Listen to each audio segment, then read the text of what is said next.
నమస్తే అండి.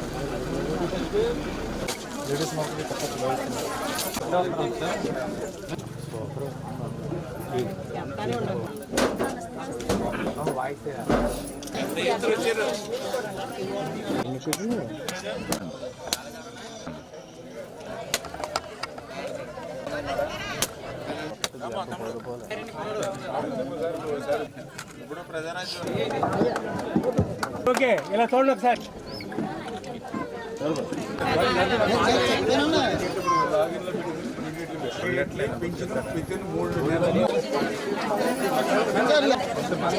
ఎక్కనండి తెలిసిలేదు కానీ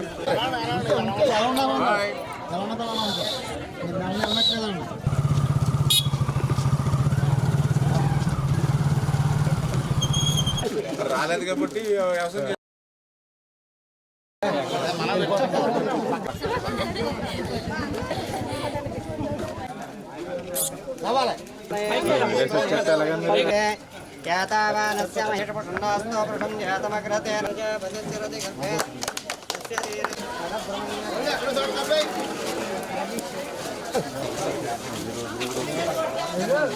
సిద్ధలక్ష్మీ మోక్షలక్ష్మీ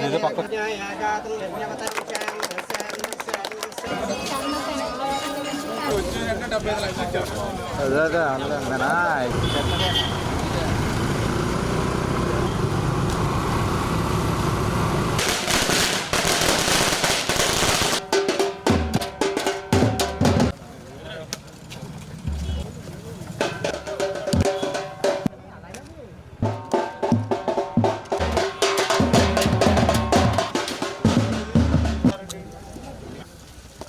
కెమెరా పెట్టమన్నారు.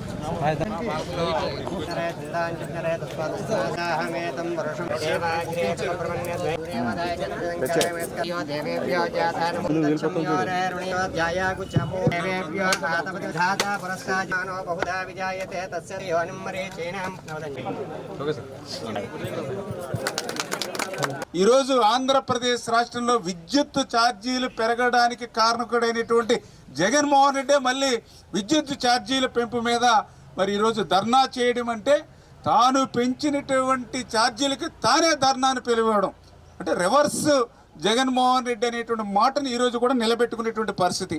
నిజంగా విద్యుత్ ఛార్జీల పెంపు మీద ధర్నా చేయాలని అంటే తాడేపల్లి రాజప్రసాదం ముందో లేకపోతే జగన్మోహన్ రెడ్డి ఇంటి ముందో ఈ యొక్క వైఎస్ఆర్సీపీ శ్రేణులు మరి ధర్నా చేయవలసినటువంటి పరిస్థితి. ఎందుకు ఈ మాట అంటున్నానంటే ఈవేళ ఏదైతే మాకు వారసత్వంగా జగన్మోహన్ రెడ్డి పాపాలు శాపాలు మమ్మల్ని వెంటబడుతూ ఉన్నాయి. ఏదైతే ఆ రోజు 2021, 2022 జగన్మోహన్ రెడ్డి ప్రభుత్వంలోనే ఆ రోజు 3082 కోట్ల రూపాయలు ఆ రోజు ఈఆర్సీ సిఫార్సుతోటి ఆ రోజు ట్రూ ఆఫ్ ఛార్జీలు అని చెప్పి మనందరి నెట్టి విడిచినటువంటి పరిస్థితి. తర్వాత మళ్ళీ 2022, 2023లో మరి 6072 కోట్ల రూపాయలు, 2023, 2024 9412 కోట్ల రూపాయలు, మొత్తం మరి 16,000 కోట్ల రూపాయలు ఆ రోజు ఈఆర్సీకి జగన్మోహన్ రెడ్డి సిఫార్సు చేసి ఏదైతే విద్యుత్ పెంపుకు ఆ రోజే నిర్ణయం తీసుకొని ఎన్నికల ముందు మరి ఇటువంటి పెంచినటువంటి విద్యుత్ ఛార్జీలు చేటు తెస్తాయని చెప్పి మరి ఆ 2 సంవత్సరాలు వాటిని అట్లా అట్టిపెట్టి మరి ఈరోజు ప్రజల నెత్తి మీద భారం పెట్టినటువంటి మరి ద్రోహి ఏదైతే జగన్మోహన్ రెడ్డి అనే విషయం ఇవాళ చాలా క్లియర్గా. ఎందుకంటే ఈరోజు చూస్తూ ఉంటే ఈవేళ 5 రూపాయలకి, ఎందుకంటే ఆ రోజు జగన్మోహన్ రెడ్డి 5 సంవత్సరాల పాలనలో 5 రూపాయలకి జెన్కో విద్యుత్తు బహిరంగంగా లభిస్తూ ఉంటే తన కమిషన్ల కోసం ఆ రోజు బహిరంగ మార్కెట్లో 8 రూపాయలకి, 15 రూపాయలకి, 14 రూపాయలకి విద్యుత్తును కొనుగోలు చేయవలసిన అవసరం ఏంటి? ఇవాళ జగన్మోహన్ రెడ్డి ఆంధ్రప్రదేశ్ రాష్ట్ర ప్రజలకు సమాధానం చెప్పాల్సినటువంటి పరిస్థితి ఉంది. నీ కమిషన్ల కోసం, నీ అవినీతి కోసం ఇవాళ ఏదైతే ఆంధ్రప్రదేశ్ రాష్ట్ర ప్రజల మీద ఈరోజు భారం పెడుతున్నటువంటి పరిస్థితిని ఇవాళ ప్రజలందరూ కూడా గమనిస్తున్నటువంటి స్థితి ఏదైతే నీ పాలనా వైఫల్యం. ఎందుకంటే ఆ రోజు VTPS కానీ కృష్ణపట్నం థర్మల్ ప్లాంట్స్ కానీ ఏవైతే ఉన్నాయో మరి అవన్నీ కూడా జాప్యం చేయడం ద్వారా దగ్గర దగ్గర 12,818 కోట్లు ఇవాళ భారం పడుతున్నటువంటి పరిస్థితి. ఏదైతే పోలవరం హైడ్రో ఎలక్ట్రిక్ ప్రాజెక్టు కనుక మరి ఆలస్యం అవడం ద్వారా 4,737 కోట్లు ఇవాళ విద్యుత్ మీద భారం పడుతున్నటువంటి పరిస్థితి. ఇది అదేవిధంగా సోలార్ పవర్ మరి సెకీ నష్టం కానీ అప్పుల మీద వడ్డీ భారం కానీ నిర్వహణ వైఫల్యం కానీ ఈ రకంగా జగన్మోహన్ రెడ్డి 5 సంవత్సరాల పాలనలో 1,29,503 కోట్ల రూపాయలు అక్షరాల ఆంధ్రప్రదేశ్ రాష్ట్ర ప్రజల మీద విద్యుత్ భారం మోపినటువంటి పరిస్థితి చాలా క్లియర్గా ఈరోజు నేను అంకెలతో సహా చెప్తున్నటువంటి స్థితి.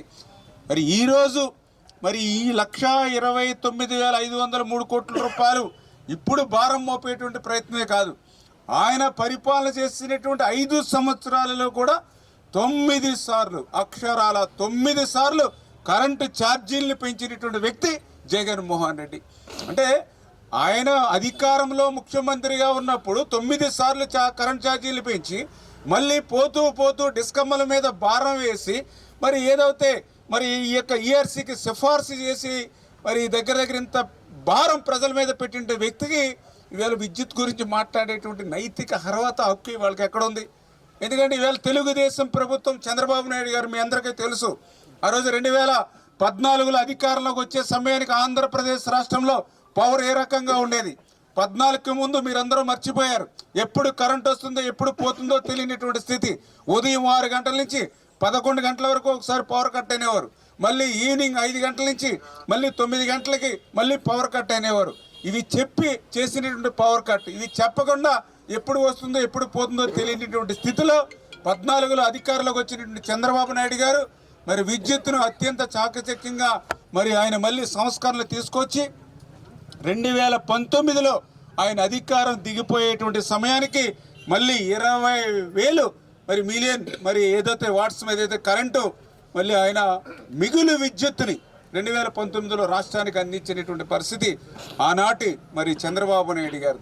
అంటే ఆ రకంగా 2014-19లో ఒక్కసారి కూడా కరెంటు ఛార్జీలు పెంచకుండా మరి 20,000 మిలియన్ యూనిట్లు ఏదైతే కరెంటు ఉచితంగా మరి ఆ రోజు మరి ఆ ప్రభుత్వానికి మిగులు విద్యుత్తుగా అందించినటువంటి ఘనత ఆ రోజు చంద్రబాబు నాయుడు గారిది.